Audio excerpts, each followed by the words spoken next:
બે હાથ ઊંચા કરી છેક નારેશ્વરમાં રહેતા ભક્તોને પણ સંભળાય એવી રીતે બોલવાનું છે. બોલો અવધૂત ચિંતન શ્રી ગુરુદેવ દત્ત.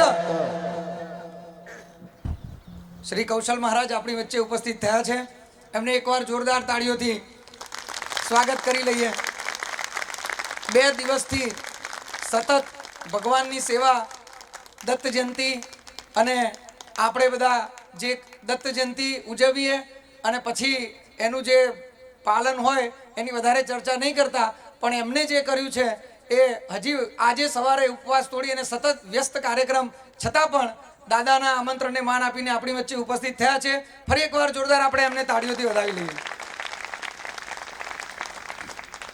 કાર્યક્રમને આગળ વધારતા જે મુખ્ય ઉદ્દેશ કે જેમને રમેશ દાદા અને ઇન્દુ દાદાએ એક રિક્વેસ્ટ કરી, વિનંતી કરી કે ભાઈ આજે તમારે આવવું પડશે, એ કાર્યક્રમની જે વાત કરવા જઈ રહ્યા છીએ એમાં એ પહેલા પ્રસ્તાવનાના ભાગરૂપે શ્રી રમણ મહર્ષિ, શ્રી વેંકટ રમણ અય્યર એમનું મુખ્ય નામ, એમને યાદ કરીએ કે જેઓ જ્ઞાન યોગ, હું કોણ છું, હેપીનેસ એટલે સુખ અને ખુશી, કોન્શિયસનેસ, માઇન્ડ, સરેન્ડર શરણાગતિ અને અન્ય ઘણા વિષયો ઉપર જેમને સમજણ આપેલી છે અને એમના સદવિચારોનું લખાણ અને સ્વરૂપ, એમના ફોટો સ્વરૂપ કે જેમને પુસ્તક બનાવેલું એવા ભાઈ શ્રી વિનોદભાઈ ઠાકર, પ્રાર્થના પરિવારના સંચાલક, કે જેમનું મુખ્ય ઉદ્દેશ વિચાર પરિવર્તન દ્વારા જીવન પરિવર્તન અને દર મહિનામાં 5 શિબિર ગાંધી આશ્રમમાં નિયમિત પ્રાર્થના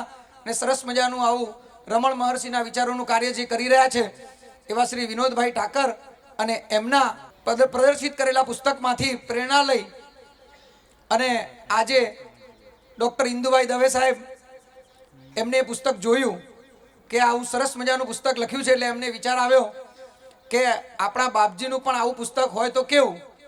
અને એ જ વિચાર એમણે રમેશ દાદા જોડે રજૂ કર્યો.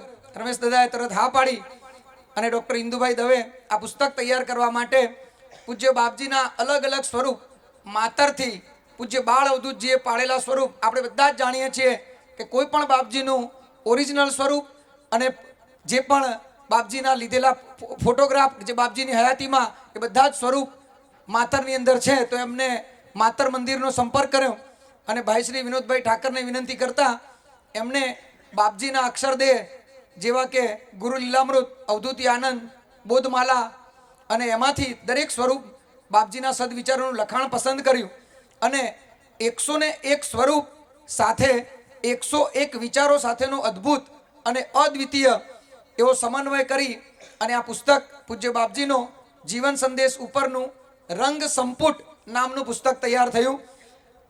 આ પુસ્તક એક દિવ્ય ગ્રંથ અને એનું આજે વિમોચન થવા જઈ રહ્યું છે.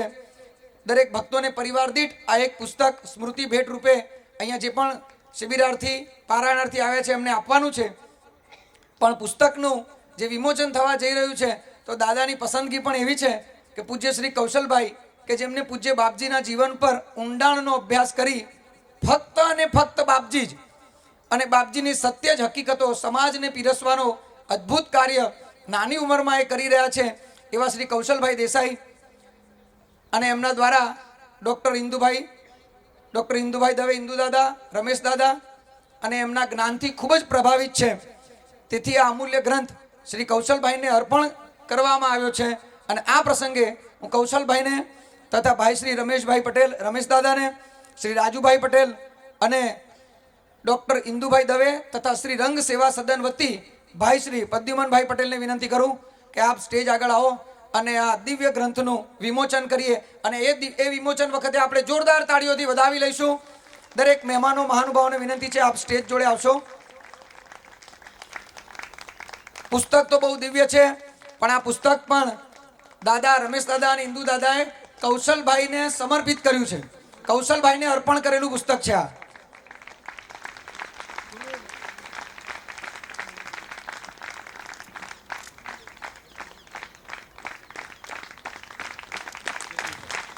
હા, બહુ સરસ.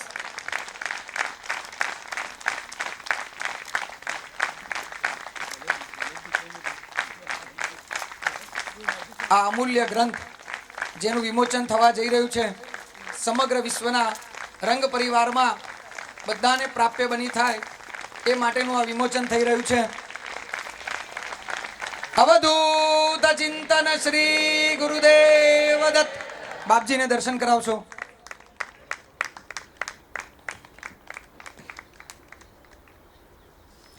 દરેક પારાયણાર્થી ભાઈઓને પરિવાર દીઠ એક આ પુસ્તક પ્રસાદી રૂપે આપવાનું છે.